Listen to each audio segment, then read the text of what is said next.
AFC women's Asian cup দেশে নারী ফুটবলের ইতিহাসে সম্ভবত সবচেয়ে বড় চ্যালেঞ্জ অপেক্ষা করছে সামনে, যেখানে বাংলাদেশের প্রতিপক্ষ উত্তর কোরিয়া, চীন, উজবেকিস্তানের মতো বড় পরাশক্তির দলগুলো। এই টুর্নামেন্ট দিয়ে খুলে যেতে পারে বাংলাদেশের বিশ্বকাপ কিংবা অলিম্পিকের নতুন পথ। অথচ সেই মহাযজ্ঞের প্রস্তুতি শুরু হয়েছে অদ্ভুত এক সিদ্ধান্তে, যা নিয়ে প্রশ্নবিদ্ধ বাংলাদেশ ফুটবল ফেডারেশন। ভবিষ্যৎ হোক নিরাপদ, বিনিয়োগ হোক বিশ্বস্ত, আর আমার পছন্দ সল্ট বে। ওয়েলকাম টু সল্ট বে।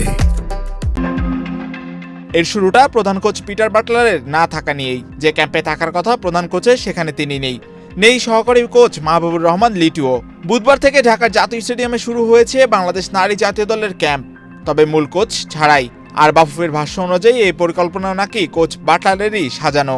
এদিকে কোনো প্রেস ব্রিফিং ছাড়া তিনি নেপাল উড়াল দিয়েছেন অনূর্ধ্ব 19 সাফ চ্যাম্পিয়নশিপে শিরোপা ধরে রাখার মিশনে।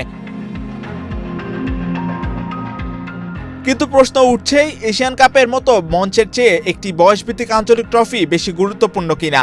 এ বিষয়ে বাফুফে থেকে বলা হয়েছে সবকিছুই পরিকল্পনা মাফিক চলছে, তবে ফুটবল পাড়ায় এই ব্যাখ্যা খুব একটা স্বস্তি আনতে পারেনি কারো মধ্যে। এশিয়ান কাপের ক্যাম্প শুরুর দিন ফুটবলারদের নাম প্রকাশ না করলেও রাতে হঠাৎ করে বিবৃতির মাধ্যমে এশিয়া কাপের প্রাথমিক স্কোয়াড জানিয়ে দেয় বাংলাদেশ ফুটবল ফেডারেশন। সেই স্কোয়াডে দেখা যায় নাম ভিব্রাটো।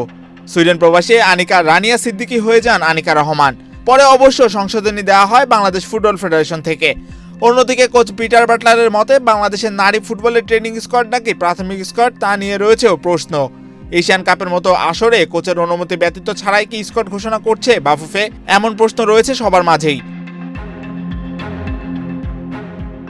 এদিকে আসন্ন মার্চে এশিয়ান উইমেন্স কাপকে সামনে রেখে 14 ফেব্রুয়ারি পর্যন্ত ঢাকায় ক্যাম্প চলবে।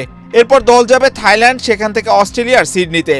সেখানে দুটি প্রস্তুতি ম্যাচ খেলার কথাও রয়েছে বাংলাদেশ নারী ফুটবল দলের। তবে মূল কোচের অনুপস্থিতিতে এই প্রস্তুতির ভিত কতটা শক্ত হচ্ছে তা নিয়ে সন্দিহান ফুটবল সংশ্লিষ্টরা। সব মিলিয়ে বড় মঞ্চের আগে মাঠের প্রস্তুতির চেয়ে প্রশ্ন সেই একই, বাংলাদেশ নারী ফুটবল আসলে কোন পথে যাচ্ছে। এম মাহিউজ্জামান, বাংলাদেশ প্রতিদিন।